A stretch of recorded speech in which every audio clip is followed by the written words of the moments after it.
Next hymn.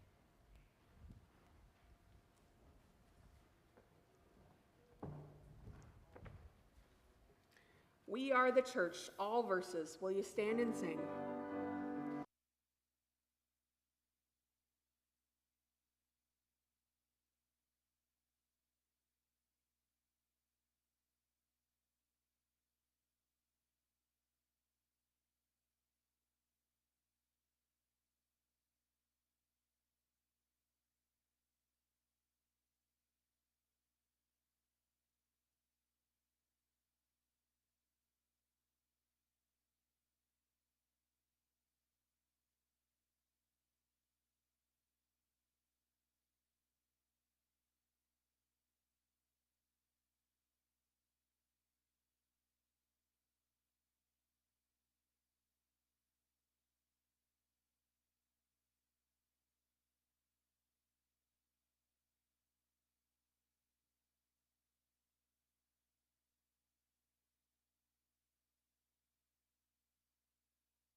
It's the I am statements. It is beautiful and it is powerful.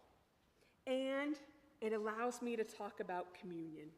And when I get to talk about communion, I get a little excited. All right? So hear the word from John 6:25 through 40. When they found him on the other side of the sea, they said to him, "Rabbi, when did you come here?" Jesus answered them, "Very truly I tell you, you are looking for me, not because you saw signs, but because you ate your fill of the loaves. Do not work for the food that perishes, but for the food that endures for eternal life, which the Son of Man will give you, for it is on him that God the Father has set his seal." Then they said to him, "What must we do to perform the works of God?" Jesus answered them, "This is the work of God, that you believe in him whom he has sent." So they said to him, "What sign are you going to give us then, so that we may see it and believe you?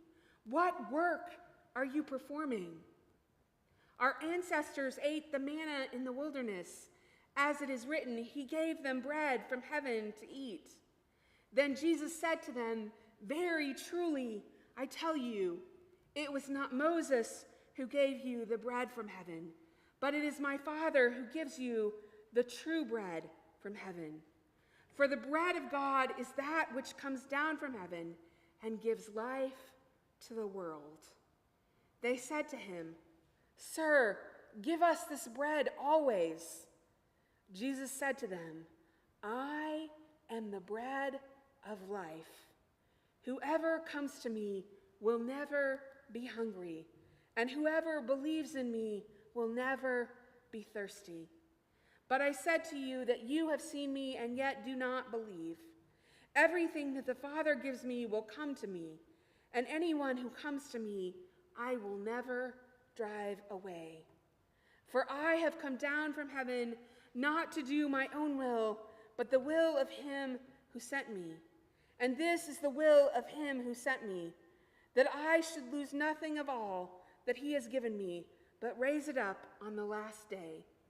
This is indeed the will of my Father, that all who see the Son and believe in him may have eternal life, and I will raise them up on that last day.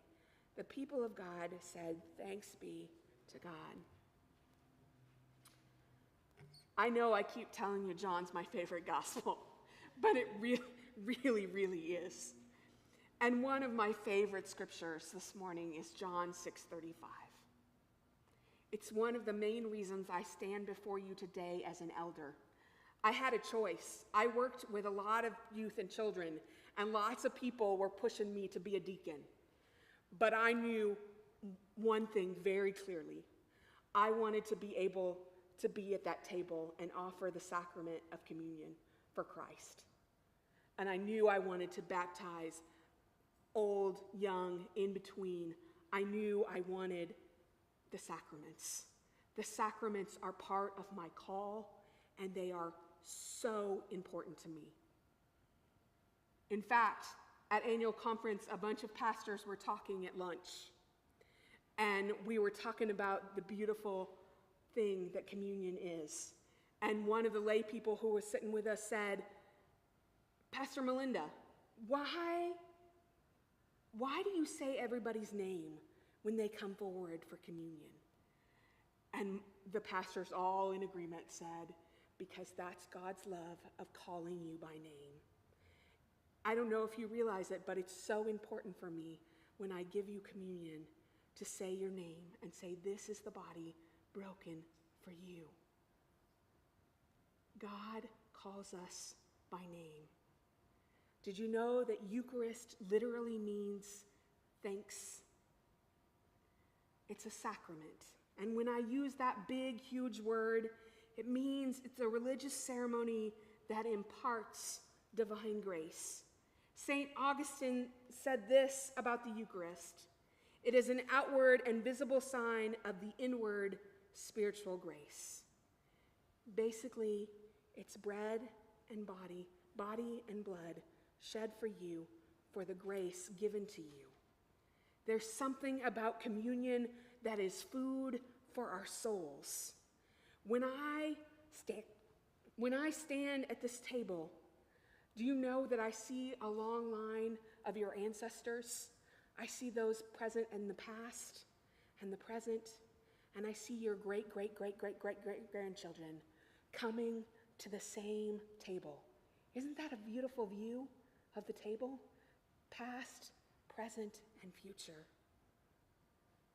Bread, like I told the kids, there's bread in every culture, right?